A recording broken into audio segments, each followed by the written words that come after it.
Coming up on this episode of The Social Hour, Instagram adds people tagging, Vine adds selfie videos, Square's gonna kill Foursquare. Is that true? You're gonna find out. And how will Dexter solve your big, huge, honking email inbox? All that and more next. Netcasts you love. From people you trust. This is Twit. Audio bandwidth provided by the new Winamp for Android, featuring wireless sync and one-click iTunes import. Now with free daily music downloads and full-length CD listening parties. Download it for free at winamp.com/Android. Bandwidth for the Social Hour is brought to you by Cashfly at CACHEFLY.com. This is The Social Hour with Sarah Lane and Amber MacArthur, episode 109, recorded May 3rd, 2013. This episode of The Social Hour is brought to you by TechServe. TechServe assists U.S. businesses of all sizes with their technology needs, including Apple, Avid, Adobe, and HP solutions. Visit techserve.com/TSH and receive a complimentary iPad deployment assessment. And by Umano, interesting content read to you by professional voice artists. Stay informed on the go. Umano is available for your iPhone, iPad, or Android device. Download it for free in the App Store or on Google Play. UMANO. For more information, visit umanoapp.com. And by social media solutions from SAP. If you're a social media manager at a large enterprise, gain insight and engage in social media with social media solutions from SAP to improve your customer service and support experience. Take a guided tour today at sap.com/twit. Hey everybody, welcome to another fun-filled, fabulous episode of The Social Hour, and from Twit World headquarters in Petaluma, California, where it is a scorching, I don't know, probably about 90 degrees Fahrenheit outside. I'm Sarah Lane. Wow, I am still in Florida and it is not 90 degrees Fahrenheit. However, it is probably around 80. Yesterday, we had the craziest storm here, Sarah. Literally for probably 3 or 4 hours, there was thunder and lightning. I've never seen or heard anything like it in my life. I thought we were all doomed. It was absolutely insane. And today it is beautiful again. So it's been a wild week as far as weather here. Well, Amber, I'm glad to hear that you all escaped the storm unscathed. Yes. Yeah, thunder and lightning that's somewhat of a norm down in Florida, isn't it? Yeah, it sure is. But this was definitely one of the worst storms that I've seen in the past few years since I've been spending time down here. And it was one of those storms where you hear the thunder overhead and it's so loud that you literally plug your ears, and it set off car alarms because obviously just the vibration, and it was pretty intense. So it lasted for 3 or 4 hours and it just seemed to sit on top of us. So I thought maybe we had done something wrong and it was sort of payback time because it didn't seem to want to leave. Well, I'm still jealous that you're in Florida because Florida is fun. So it is. I know you're only going to be there for one more day, but I hope you guys are going to do it up before you go back to Toronto. I mean, the weather's got to be better in Toronto by now.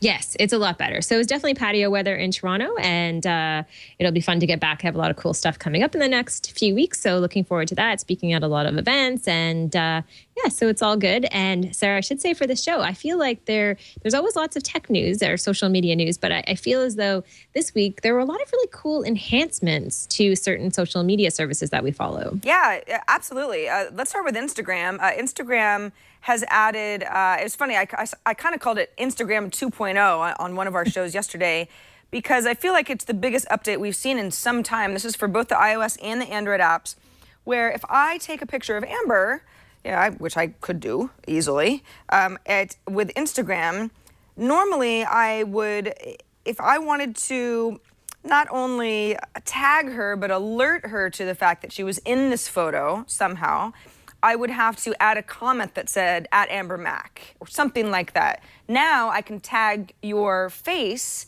in the photo itself, a la Facebook. It basically works exactly how tagging people in photos works on Facebook, of course, because Instagram is now owned by Facebook. I tried it out with Leo yesterday, Amber, and the two of us got a little confused because I was under the impression that if I tagged Leo on Instagram, that photo would show up in the photos of him on Facebook because he had Instagram and Facebook linked. However, Sure. that didn't happen. Ah, that's too bad. So he got a notification with an Instagram that I had taken a photo of him, which is fine. I guess that's just the first step. Somebody in chat had told us yesterday that it's a feature it's still sort of rolling out. So the whole tagging feature is live right now, but the cross-posting feature might not be in working order yet. But I think this is a great step, Amber. I think it's good for discovery. It's good. It encourages us to not only take photos of each other, but if you hadn't been on Instagram in a while and you got some sort of a notification that I had tagged you, you might not only log into Instagram and look at that photo, but then stay a while and comment and be interactive with your activity stream, don't you think? Yeah, no, I think that it makes sense for it to show up. Obviously, it's the way that Twitter works. People love being able to see if you're included in a tweet, so that makes perfect sense. I didn't realize that it didn't do that. In fact, I assumed that it did, but I think it's a great improvement to Instagram. It also, though, begs a question, Sarah, and I've dealt with this a few times over the past few months as more people, more friends are using Instagram and Facebook and other services.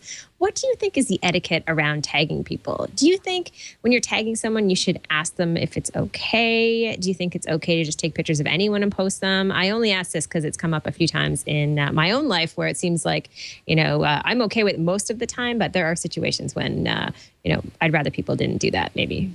Yeah, I agree with you. Obviously, there are some privacy settings, particularly on Facebook, where I can say, if anyone tags me, I want to look at it before it goes anywhere. I don't want it to appear on my timeline until I say that's okay, etc. So that's one sort of little stopgap measure that you can flip on. But what also bothers me, Amber, this is just, people use these social networks in different ways. I sometimes get tagged in a photo where it's like, it's a picture of a tree. Yeah, I was there, I was at the picnic, but that's not a photo of me. And I don't feel like it works that well on something like Facebook. On something like Path, a closed network, you and I might be at a picnic and I take a beautiful picture of, the tree or the lake in front of us and I tag you. Somehow that bothers me less. Yeah. For Facebook particularly, I feel like it's like, if you can't see me, I'm gonna untag myself. Yeah, no, I totally agree with you. And I think really more and more people should really just ask others if they're okay with it, because 99% of the time I'm okay with it. But there are times when, maybe I'm at the park with my son and I'd rather not someone posted a photo right away to Facebook or Twitter and included me. And yet I feel like the etiquette is a little bit fuzzy for some people. They haven't quite caught on to that. So maybe we can dive into that in another show because it's a big topic and lots to talk about with that. In the meantime, Sarah, this is a new feature as well that's been added to another service. It's been added to Vine, which allows you now to more easily take selfie Vines. So you can now use the front-facing camera to make little 6-second videos. And to be honest with you, when I first downloaded Vine and I tried to make my first Vine, I couldn't believe that this wasn't built in to the initial version. Yeah, it's this is actually Jack Dorsey, who's one of the co-founders of Twitter and obviously a big proponent of Vine. It's almost one of the most famous selfies that you've seen yet. But Vine is, you guys have heard me say this before. I think Vine is mostly useless unless you want to be really creative, like the witch on the broom, for all the people who are watching the video version of our show. And certainly the front-facing camera is good for, the whole selfie phenomenon where you can use the front-facing camera. But in general, I don't know. I'm still trying to figure out why I should use Vine on a regular basis. For the most part, I think it's pretty clunky. However, it is going in the right direction. There's certainly some creative people on Vine, so I don't want to completely poo-poo it as useless. But I don't know, Amber. It's the front-facing camera to me, unless I feel like I use it mostly to be like, do I have anything in my teeth? I kind of use it as a mirror. Because the rear-facing camera, at least on my iPhone, is so much better that I rarely want to use the front-facing camera. Yeah, I think the only issue is the first time I made a Vine video, I did sort of a selfie video and I tried to use a rear facing camera. And it's very difficult, even though the camera is better on the iPhone, than if you try to use the front facing camera or the rear facing camera, it's just very difficult to frame yourself properly, obviously, right? So I think that's more of the issue than anything. So I think in that sense, if people are using Vine to do selfies, this is a big improvement. And I will also say, just to tease something later on the show, I think I have seen the best use of Vine probably since its launch, an example of a company that has used Vine for its marketing efforts, and it's very cool and very useful. So just teeing that up for later on in the show. You know, a couple people in the chat room were mentioning also immediately after the Boston bombings, there were some Vines that circulated on pretty much all the news outlets because as videos were coming in certain cases, there was somebody who just happened to had their camera trained on a particular place. So there was kind of this, eerie looping video of stuff. So it's not as if there isn't a place for it. It's certainly an interesting medium. There's sort of a video stop motion element to it, and it is becoming more robust. And yeah, it's a Twitter property, right? So I think as we see Twitter itself becoming more of a complex network, that they want an acquisition like Vine to reflect the same. Yeah, definitely. I should just mention too, Luke Addis, who I know watches the Social Hour on a regular basis. He just tweeted us with an example of how the Birmingham Police Department, it looks like, is currently using Vine for some type of investigation. I don't know if it's a murder investigation, but basically they've come out and sent a message and asked if someone can identify a person running through this little video clip on a certain night, and they put it into a Vine format of 6 seconds. So interesting to see a police department using Vine for something like this. So thanks for sharing that, Luke. Yeah, thanks, Luke. Wow, that is interesting. Wow. All right, let's move on to some Square news. We covered this on Tech News Today this morning. This is more of a potential for Square. This is an article over at The Verge that went live this morning. The idea being that Square, which is a mobile payments company, startup, that has an app. I use it every single day because I happen to go to a coffee shop that has Square capability. So when I walk into the coffee shop, I walk up to the counter. They know me by now, but even if they didn't, I walk up to the counter. My phone is in my pocket. It geolocates me as being at this coffee shop. Square says, oh, okay, Sarah Lane's ready to pay. I tell them what I want. They say, thank you. They press their little button on their kiosk. And I walk away, and the transaction is made without me ever having to touch anything on my phone because I've already linked my credit card to my Square Wallet app. It's beautiful when it works. It works, but if you have it set it up this way, it's really quite beautiful, and it's great for places that you go to all the time. Anyway, that's Square. So the whole idea behind Square is you are using an app to take care of payments in a variety of merchant retailers, locations, of which they have, I think it's nearing about 500,000 at this point, and quite a few users as well. The idea is that Square could take on a company like Foursquare, and yes, I know that irony that we're talking about a company called Square and then Foursquare, but they're two different companies. Square being not really a social company at all, Amber. It's more of just it's a way to pay for things, and there's certainly some purchase history for me, but I'm not sharing that with you, because that might be weird, right? That almost gets into like Blippy territory. I was just going to mention that, yeah. Yeah, which is the failed startup where we were supposed to be socially sharing what we were paying for, and that made everybody uncomfortable. Foursquare, on the other hand, even though it's definitely getting into the payment space as far as like, hey, there's a special at a coffee shop near you, or, KFC is having a first-time check-in deal type of a thing. It's not so much based on payments, it's based on checking in. And if Square could figure out how to pull your data to figure out what kind of future activity you might be participating in. For example, wow, Sarah Lane spends $3 on a coffee every day. We know where that coffee shop is because she's being geolocated. We know how much she's willing to spend. We know what time of day she's there. We actually know a lot about her. And I don't actually have to check in anywhere. There's no sort of game involved because it's a transaction I would have to make anyway.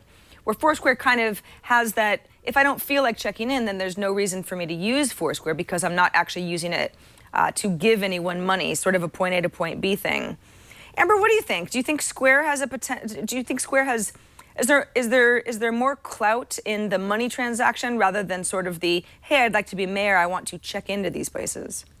Well, I mean, I think you obviously have more of a commitment if there's a proven transaction, right? So I think that becomes kind of interesting. And actually, if you think about the purchasing process right now, as far as how you buy things from your favorite coffee shops, I'm thinking of a tea shop in Toronto that I used to go to every day, sometimes twice a day.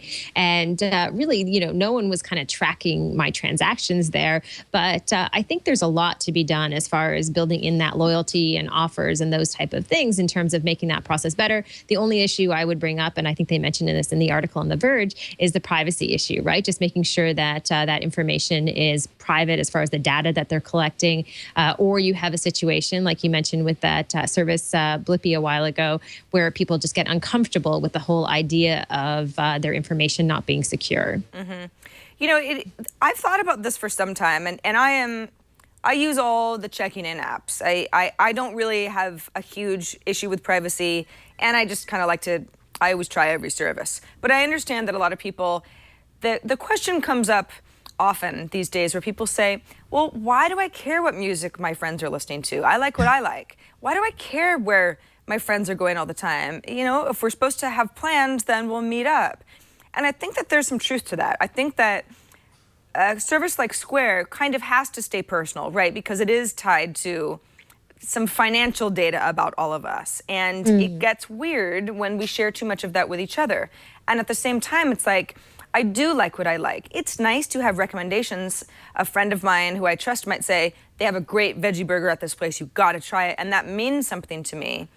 But as far as what I might like next, that doesn't always have to be a social experience. It might really be a lot more about my personal history than anyone else's recommendations. I think there's a place for both, but it'll be interesting to see if Square goes up against something like Foursquare based on all of this data that they have of check-ins and purchase history and what people like and what people want to spend money on, what it'll look like. Yeah, definitely. And I can just see the tech headlines now with those two companies. The fun people will have with the Square and Foursquare references. Should be interesting for sure. Now, Sarah, I don't know if you watch American Idol. I used to watch sometimes, maybe kind of on and off, but this is kind of an interesting story, especially on the social side. It looks like at the season finale on May 15th that Carly Rae Jepsen is going to be singing a crowdsourced song. So basically, Coca-Cola has backed this project where people are able to go in, suggest lyrics and all of these other details for this song that she's going to sing. And, thousands of people have already contributed and come up with ideas. If you go to the homepage right now for perfectharmony.com, that's the name of the crowdsourcing site, you can vote for lyrics, for example, that Carly should sing in the second stanza of the second verse for her new hit. And just a lot of these elements that we talk about on the show. So kind of fun to see them doing something like this. Yeah. Carly Rae Jepsen also is, many of you know her as the singer of Call Me Maybe, but she got all that attention initially from a YouTube video. So I think that this is particularly a really great artist to harness the power of something like this, because not only does she have the internet to thank in large part for getting so much attention, and really rocketing her to a successful pop career, but she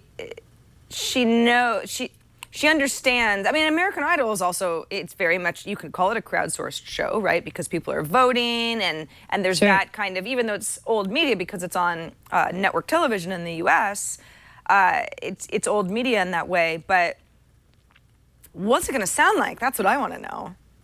Yeah, it's definitely interesting, and I totally agree with you. This is a situation where she's the perfect artist to get involved in this, so I think it was a great choice for them. Also, based on this article, the ratings have been kind of falling for American Idol, so it's interesting to see them doing something that's kind of innovative and creative, and it will be fun to watch. Maybe it will bring more people to want to watch the show when she sings this new crowdsourced song. And I don't think anything like this has necessarily been done, at least at this scale, on this scale. Amber, this might be a really dumb question, but is there a Canadian Idol? You know what? That is not a dumb question at all. In fact, there used to be a Canadian Idol. It was on for a few years. One of my colleagues at CTV hosted it, Ben Mulrooney, and it was a great show. You know, Canadians loved it, but they canceled it, I'm guessing, just because of production costs. But it was quite popular for a while. So we do have a lot of the American shows. I think we just got Big Brother. Some of the reality shows do end up coming to Canada. And that was, Canadian Idol was not on for that long, but a couple of pretty popular artists came out of that contest. So yes, not a dumb question at all, Sarah. Well, I'm glad I asked. Good. A quick reminder before we thank our first sponsor that we record the Social Hour live on Fridays at 4 p.m. Eastern, 1 p.m. Pacific. It's a lovely time of the week because Amber and I have had the whole week to just absorb all of the social news and play around with different social services and get a lot of your feedback to put together for one big, wonderful show. Our website is twit.tv/TSH. That's where you can catch up on past episodes. You can subscribe to our show. Subscribing pretty much just means you've got video feeds or audio feeds that you can subscribe to. That means the show just gets delivered to you without you having to think about it. If you can't watch us live or you just like to have the sort of post-produced version of our show. And of course, if you have any feedback for us, there are a variety of ways that you can get a hold of us. We'll tell you a little bit more about those a little bit later in the show, but it's a wonderful, wonderful place to keep up with Amber and me, and all of our story links are in all of our episode pages as well. All right, before we get into our social tip of the week, I want to take a moment to thank TechServe for sponsoring this episode of The Social Hour. You're asking me, well, what's TechServe? I don't know TechServe. TechServe is New York's premier authorized Apple reseller and technology provider. You might say, well, what does that mean? It means that they're serving creative professionals at a variety of different levels, individual customers, Fortune 100 companies. Everybody can be a TechServe customer. Full range of Apple products like iPhones and iPads and iPods and MacBooks, accessories. TechServe also has a variety of partnerships with big vendors. So they've got flexible, efficient, and creative solutions for all of your business needs. All right, so let me give you an example here. Amazing technology solutions are being deployed on iPads. You might have gone into a restaurant where there are iPads on all of the tables, and you can order your food that way. And you might be like, well, what's running on these iPads? It's like, is there some sort of an app? How do they do that? If you've ever been to the Delta terminals at LaGuardia Airport, if you do a lot of traveling, Toronto, Minneapolis, there are certain terminals that have a bunch of iPads all around. And if you're a traveler, you can sit there in front of the iPad, you can get flight updates, you can order food from some of the vendors in the area or play games or just browse the internet. And over 1.5 million visitors use the iPads in Delta's terminals alone just over the past year. That is huge. So obviously this is a market that people are really, really interested in. TechServe is the natural place to turn if you've got some sort of a situation where you say, yeah, I'd like to buy all of these, and I'd like them all to be able to talk to each other and efficiently help me run my business. How do I do it? Well, TechServe sells, supports, personalizes, configures, and manages massive iPad projects from those Delta terminals or schools or some sort of an operation where you've got a bunch of technicians that are out and about and they need to be sort of talking to the mother warehouse, that kind of thing. TechServe can do it all. It's great lifecycle management for all your technology needs, providing the devices that you need, getting them up and running, teaching you how to use them and your staff, and then maintaining them so everybody's on the same page. So if your business is considering integrating iOS technology at your workplace, and you very well may be, contact TechServe today. That's TEKSERVE, and you will receive a complimentary iPad deployment assessment. That sounds pretty good to me. So visit techserve.com/TSH. Again, TEKSERVE.com/TSH, and TechServe will help you assess your current or your future iPad needs and give you advice to make it a success. And thanks to TechServe for sponsoring this episode of The Social Hour. All right, Amber, I mentioned that we've got a little social tip this week. What is it?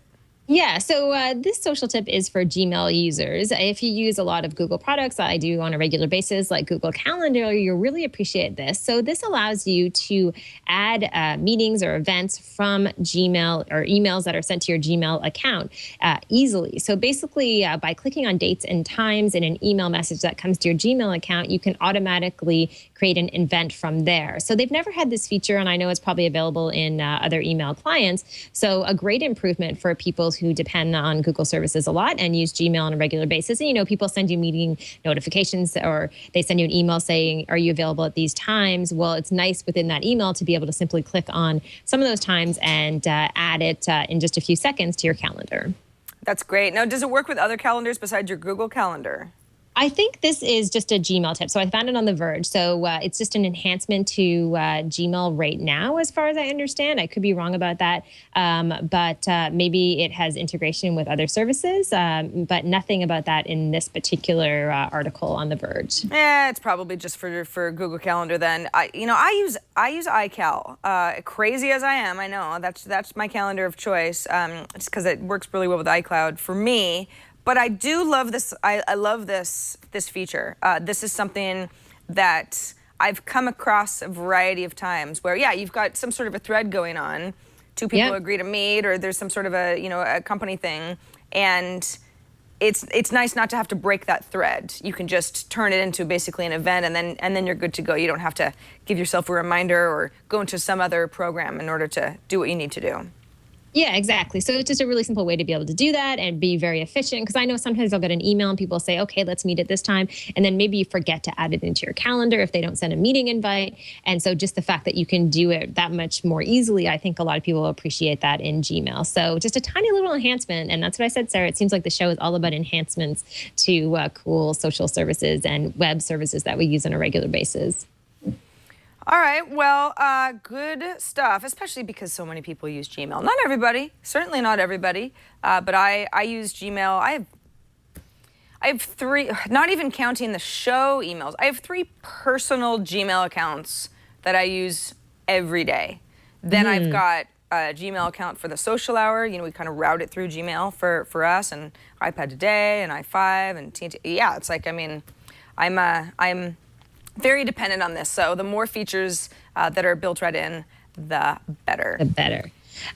So for our next item, this is kind of interesting, Sarah, because I have really not heard about a lot of these beauty sites that have become these massive social networks. And I was reading this article from the New York Times, and the title of the article is Online, Everyone Can Be a Makeup Critic. And basically what it does, it dives into different beauty sites that have become these massive social networks. So we've talked about this on the show before, where there's a lot of niche social networks that are being developed out there for people who have certain interests. In this case, it's people who are interested in beauty and makeup and want to get recommendations. And there's even an example here of how Sephora, the popular retail chain, has a social network called Beauty Talk that has a bunch of different members there, and people actually rate all their products. And it's a massive industry, not necessarily my cup of tea. I don't know if I'd be part of any of these communities, but because that's not necessarily a huge interest of mine, but kind of fun to see how different communities are developing around these certain categories. So the category of beauty, it's funny. I wish I had it in front of me right now, but there was an article, a blog post written by the founder of Subtle, like as in Subtle, which is basically a blogging platform, a simple blogging platform, and he told a really interesting story about how he had heard a couple of pitches as an investor in other companies, and he thought that the ideas sounded so stupid. I think that's actually the wording that he used, because he was just like, that's just never gonna fly. And one of the companies ended up becoming Vine, which was obviously bought by Twitter, and I think everyone would say that was a success. And the other company was explained to him as sort of a site for women where there could be, women sort of sharing different outfits and being able to post a lot of, beauty stuff and collect things. And he was just like, who is gonna, these people that you're talking about, they don't even sound like they'd be online all that much. It was Pinterest. Obviously, Pinterest is about a lot more than beauty. Pinterest can be about anything now. But it was interesting for him to say, sometimes these very thriving networks do crop up out of seemingly unlikely places that you wouldn't expect a bunch of people to rally together. Yeah, I mean, one of these communities is called, I guess it's pronounced Pompadour, and it's relatively new. I think it launched in March. And if you look at the site, I mean, it definitely has a Pinterest feel to it, speaking of Pinterest, and you can see the type of discussions that are going on. And basically, people are going there for help. You know, what type of mascara should I buy? I have dark circles under my eyes. What should I do? And so it's such a big need, I think, for a lot of people who do have questions about these different beauty products. And obviously for some of the companies like Sephora, for example, you know, this is a massive market and a very important market. I know on YouTube, for example, I know people who have become pretty popular as far as giving up makeup tips and hair tips. You know, those videos, those how-to videos are very well viewed, some of them in the tens of thousands or hundreds of thousands. So something we haven't really talked a lot about on the show, because I know maybe our audience might be skew a little more male. But nonetheless, I know there are ladies watching out there who might like some of these services. Yeah, absolutely. I don't know if you can pull up Pompadour, Alex, but this is I've not seen it before. We've got a little link in our doc, but I love the idea of, because Amber, yeah, I mean, you and I both, you know, we wear a fair share of makeup because we have to be talking in front of cameras. But I can always use tips. I'm certainly no expert. And I like getting tips. Like you mentioned, YouTube has this huge community of people who will like show you how to cut bangs or show you how to, you know, apply liquid eyeliner or, you know, stuff where it's like, it's really helpful to get a tutorial. It's almost like cooking. You need to know the steps. Or there are Tumblr blogs that do this as well. But I like the Pinteresty grid because you get a lot of information. It's very visual focused. And just because it's the subject matter is focused on physical beauty, it still uses that kind of web framework that has worked well for all sorts of things the same way.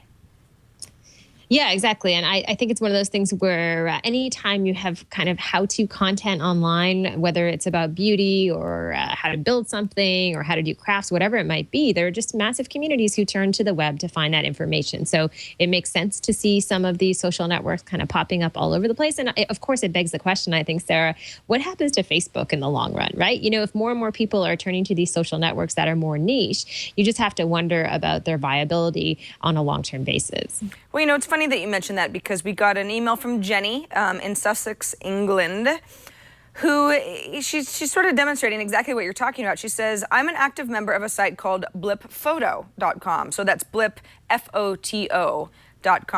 She says, I'm coming up on my 730th Blip anniversary.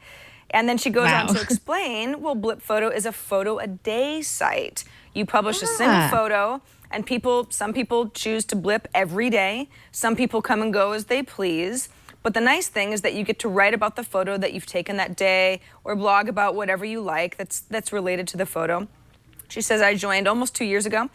You celebrate a Blip birthday on your 100th or 200th or 1000th photo that's shared. She says other Blip members comment, give you feedback.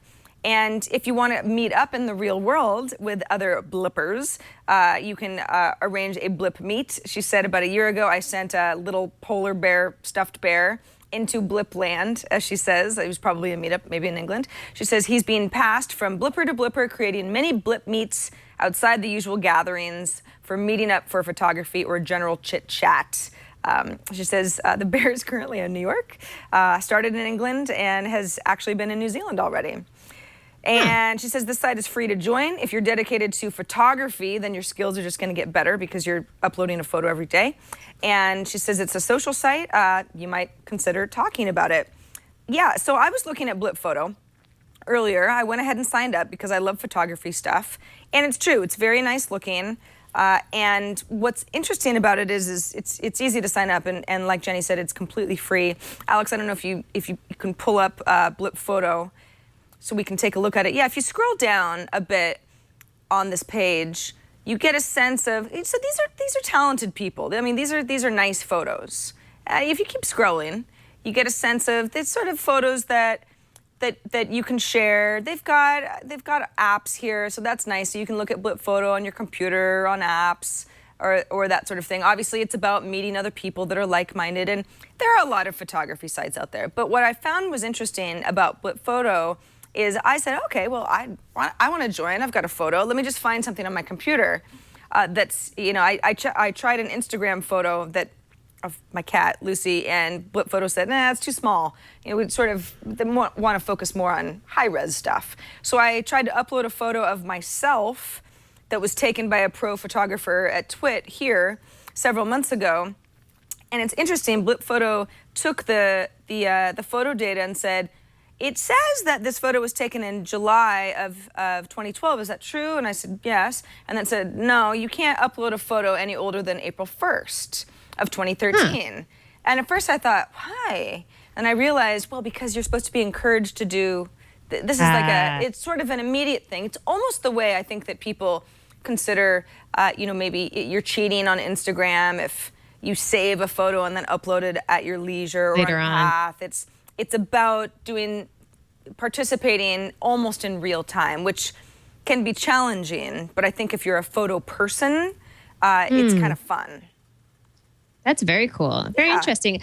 Sarah, just before we go into the next segment, I wanted to mention that Frank Rock on Twitter, who's from Timmins, Ontario, is watching the show and mentioned that Carly Rae Jepsen actually participated in Canadian Idol and finished third. I guess this was way before she was super famous. So I did not know that little tidbit. That is, Frank, thanks for letting us know. Absolutely. That is good trivia. See, Amber, you weren't watching Canadian Idol very closely, obviously. Seriously.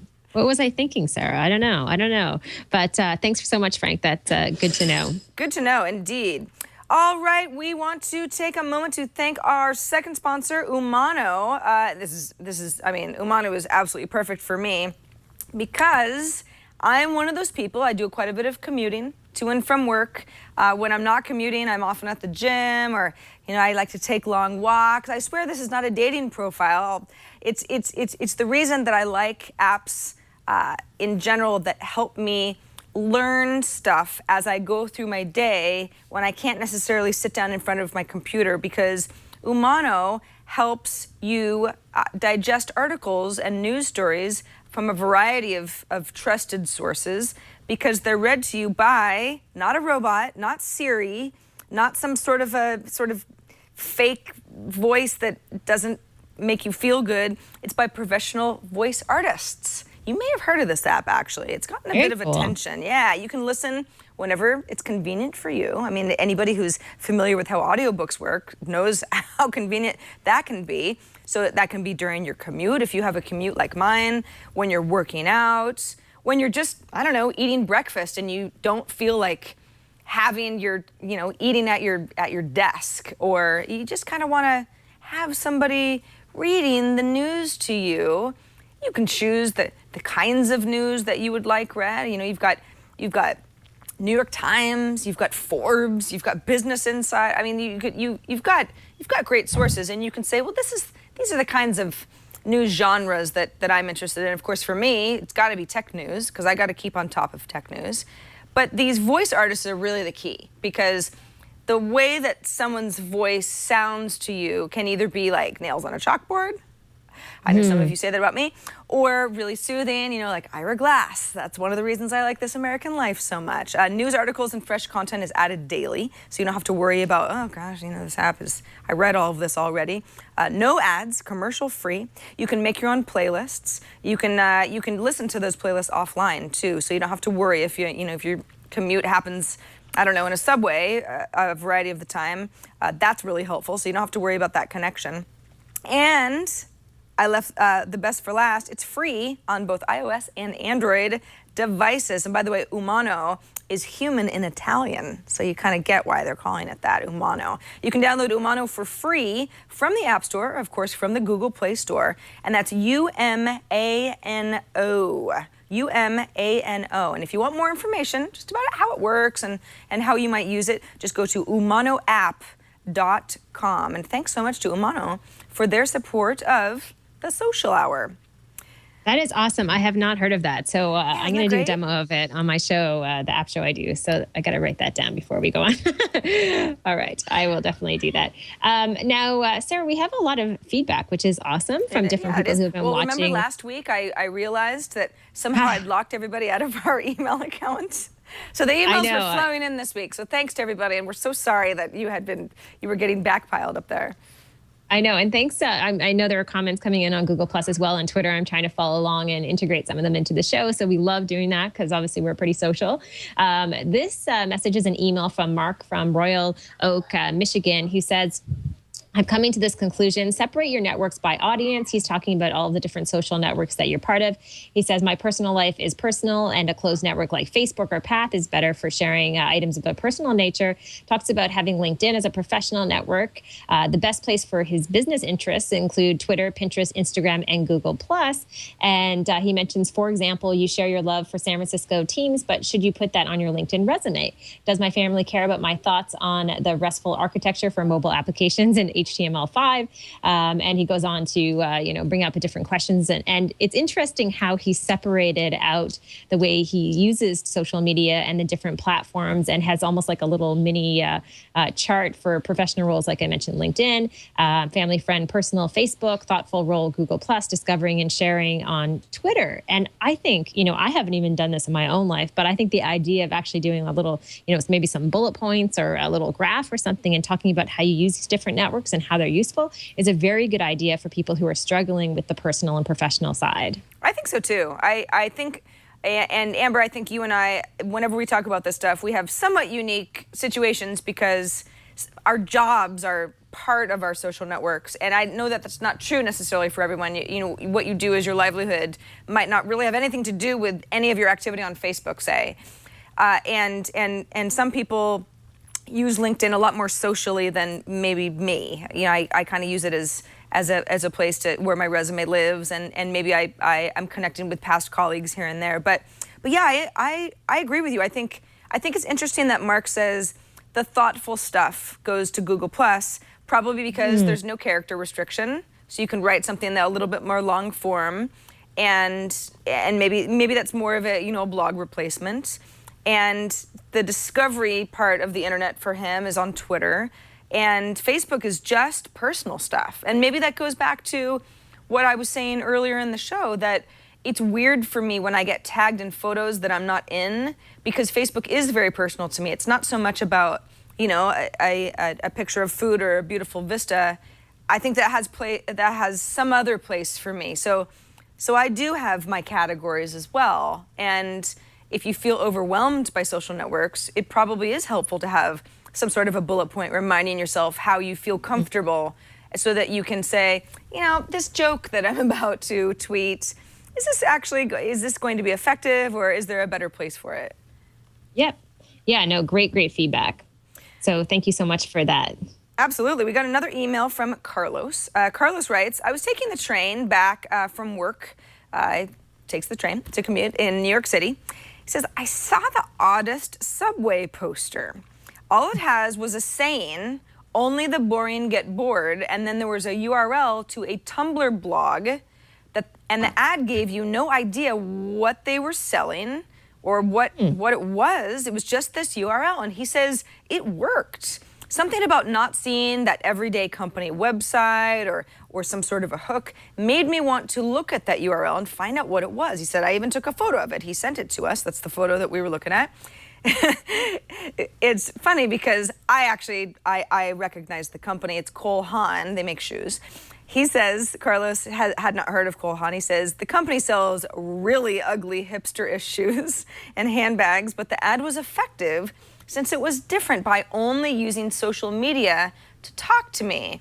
You might argue, so it was colehan.tumblr.com. Gosh, Carlos, I think we have different ideas of what hipster shoes are. However, to each his or her own. Shoes are a very personal decision, so I understand that. I guess there are some hipster shoes on there, huh? But I think it's interesting. I mean, you might say, well, colehan.tumblr.com, that is just a website, right? But that is also Tumblr. You can see in the upper right-hand corner of this Tumblr page, we're not yet following Cole Haan on Tumblr, but if I were to, You have to log into Tumblr in order to follow. If I were to, all of a sudden, everything from that Haan account becomes part of my Tumblr social network and shows up in my dashboard along with everybody else that I'm following. I've never seen anything like this before, Amber, because Haan is a pretty big company.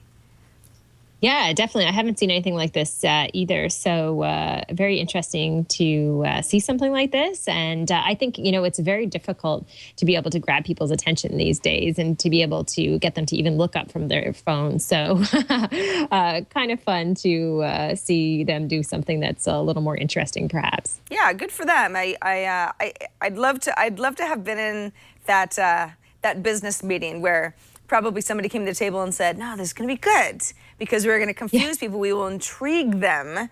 They won't necessarily know what's going to be, if someone like Carlos is like, I didn't know where I was going. I just wanted to know what the company was and what was all about. You never saw a shoe on that ad or a handbag or a beautiful model or anything like that. So it's probably, I guess, depending on how effective it is, we can probably expect to see more stuff like that. But thanks for sending it in, and anybody else who sees stuff like that on the go, marketing campaigns, real world stuff. I mean, Carlos saw this on the subway. Do send that stuff in. Somebody had mentioned in our chat room, boy, this reminds me of last week's Mad Men, because it was the whole idea of how Heinz ketchup could properly market itself in New York City. There's no spoilers there. I won't tell you how it ended up, but it's interesting that we're still talking about sort of the same predicament that companies have been in since the 1960s. Oh, yeah. But it's a different ballgame now where your eyeballs end up looking at your ad. All right, Amber, you mentioned the social marketing spotlight of the week earlier in the show. I think it's time. Yeah, so let's do this. So, a lot of people are wondering about Vine, thinking, how long is it going to last? And is it really that useful? And here's a great example from a company who's come up with a creative idea to market using Vine. And the company is Lowe's. And Lowe's has always done pretty clever things, I think, with social media.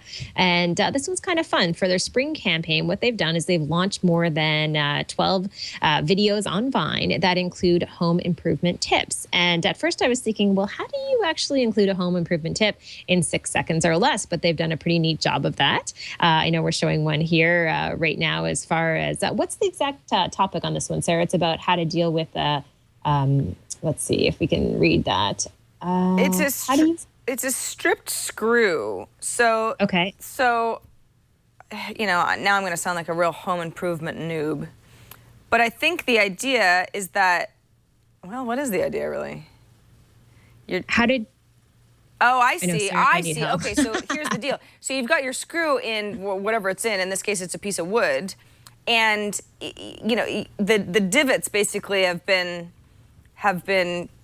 ground out, right? So now you've got a nice screwdriver, and the screwdriver can't really adhere to the screw. So the idea is that you use a rubber band, and you use that as kind of a buffer, and it'll help you be able to kind of grab that screw and get it out of whatever surface it's screwed into, which I would never think of, but that's why this is such a good tip. Yeah, no, exactly. And I think they've done a really great job here. And again, I think the best word I can use is clever, because they've come up with some handy little tips. And in this case, I think, the way that Vine loops their videos and it keeps happening, you're trying to figure out what's going on in the tip, but 6 seconds kind of works because it's not a lot of time and I want to learn something quickly. And obviously their audience cares about home improvement and probably understands this a whole lot better than we do, Sarah, because at first, some of the things I don't get because I don't do a lot of this type of work. But nonetheless, I think it's a really great example of a company using Vine for digital marketing, and they've been getting a lot of positive attention about it. It's funny, people in chat are like, traction. I think that's the word you were looking for. The rubber band helps give you traction that you do not have. Yes, you're right. I am not a home improvement person. It. Amber, I don't know if I've ever seen such a good use case of Vine. Yeah, me neither. And I can't believe it's Lowe's home improvement, not because they don't have smart people working there, but if someone would have said, well, what about Lowe's? Do you think that they're going to figure it all out? It wouldn't necessarily have come to mind, but we were just showing another Vine of if you have some sort of a sticker, like a price tag or something at the bottom of a coffee mug. Sometimes I've definitely come into situations like this, and you're trying to scrape it off with your fingernail, and then it's just sort of a mess, and you could use a hairdryer to basically heat up the adhesive and get rid of it quickly. Gotcha. These are great. And you, just like you said, Amber, 6 seconds is kind of all I really want to, because I don't like, you know, the crafty stuff. It intimidates me, and it's over before it starts, and it's like you know exactly what the tip is, and it's easy.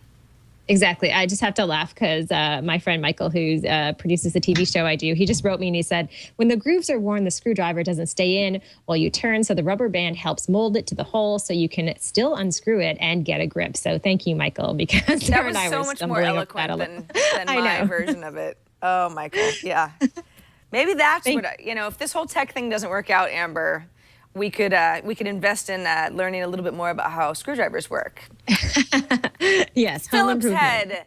That's what I wanted to say. Darn it, I kept wanting to say flathead, and I'm like, I'm not going to say flathead because I know that's not the kind of screw it is. Phillips head.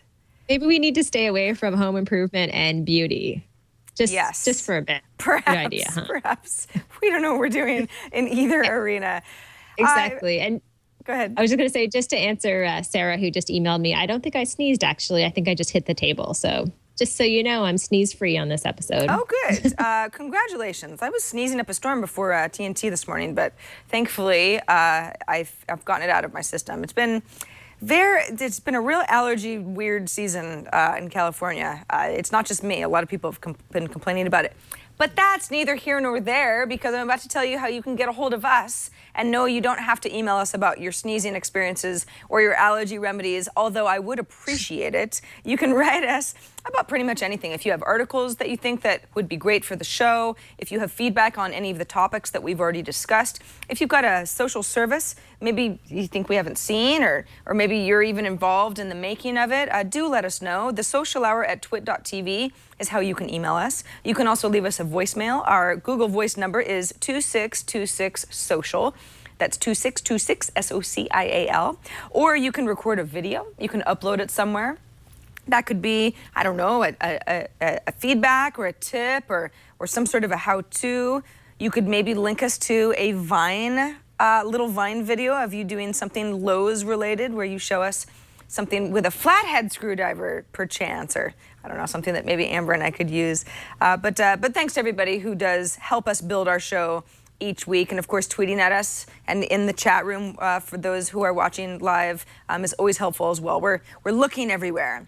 All right, before we get to Amber's Rad or Fad, we want to thank our third and final sponsor, SAP, for sponsoring this episode of The Social Hour. SAP helps companies use social media to improve their customer service and support processes, which we all want to do.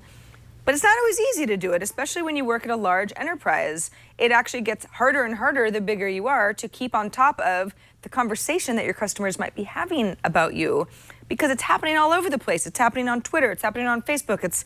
People are blog posting about it.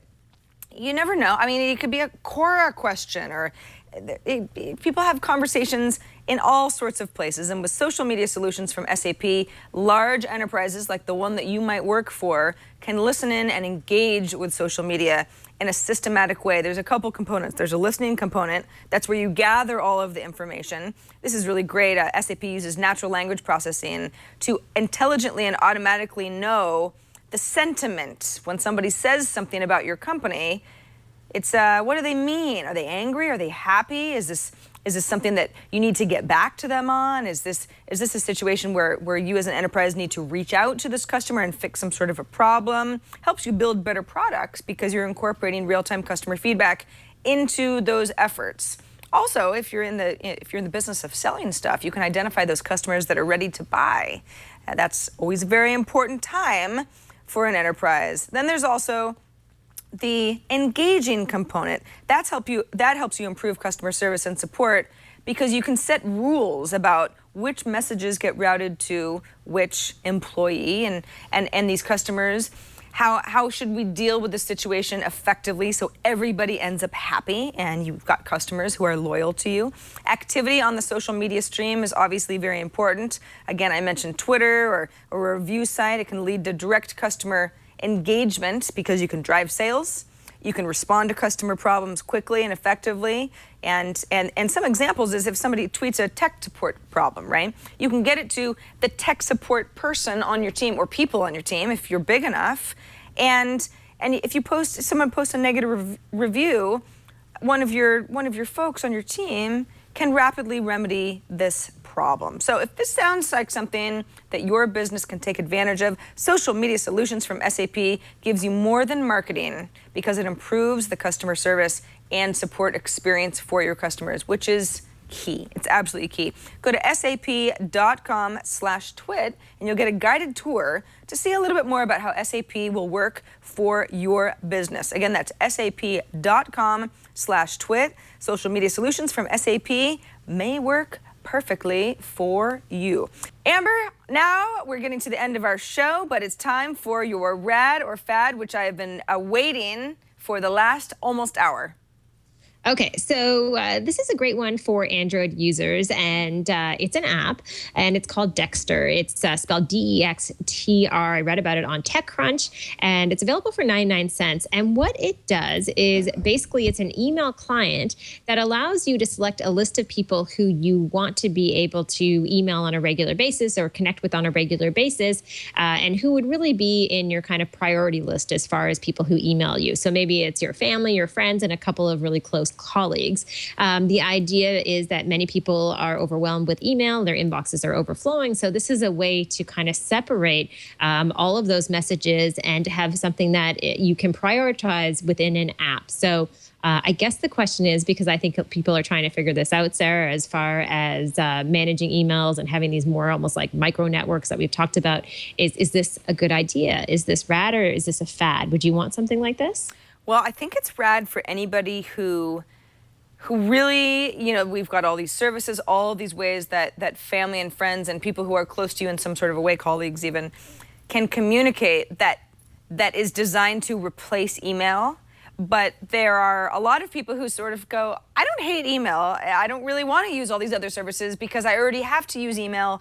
And so something like, some sort of a messaging app or a path or that sort of thing ends up being a chore because it's on top of a service that works really well. That said, if you've got one big inbox, yeah, it can get really cluttered. And if you're assigning a lot of labels and folders in your email client, that can be confusing. I like the idea of something like Dexter.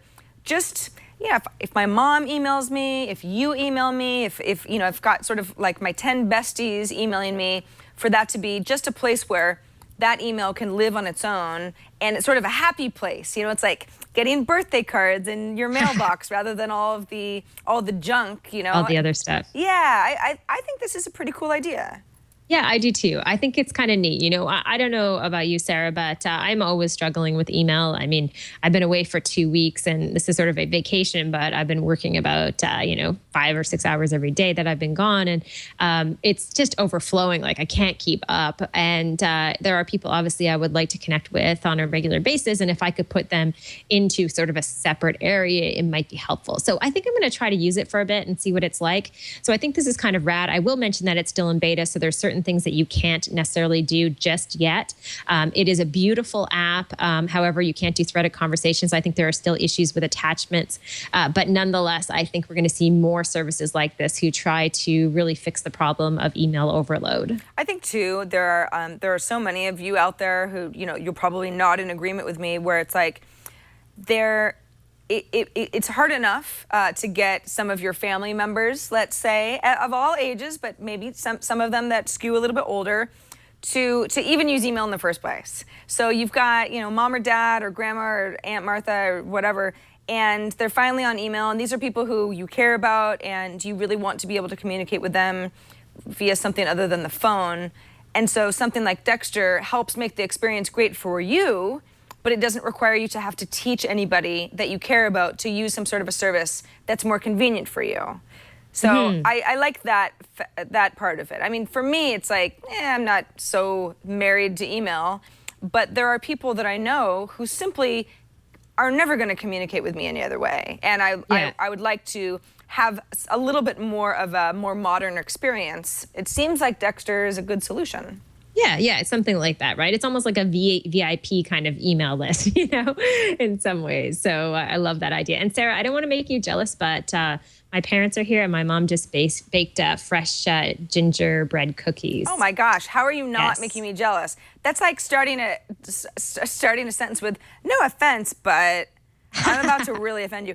I can't believe, oh, that looks so good. I know the whole Ginger. house smells amazing. So you. yes, it's good. It's good living. Well, it's your last night down in Florida for a while before you go back to Toronto. So I think it's only fitting that there are cookies involved. I agree. I totally agree with that. So no, it's been great down here, and I'll be back in Toronto for the show next week, and the weather there should be good as well. So no complaints from me on my end. All right. Well, that's it for this episode of The Social Hour. That's it for Amber and me anyway. Remember that we're live on Fridays, 4 p.m. Eastern, 1 p.m. Pacific. If you can watch us live, it's great. Our website is twit.tv/TSH for all of you more on-demand viewers and listeners. If you want to keep up on our show, we've got embedded video there. We've got all of our story links to everything that we talk about.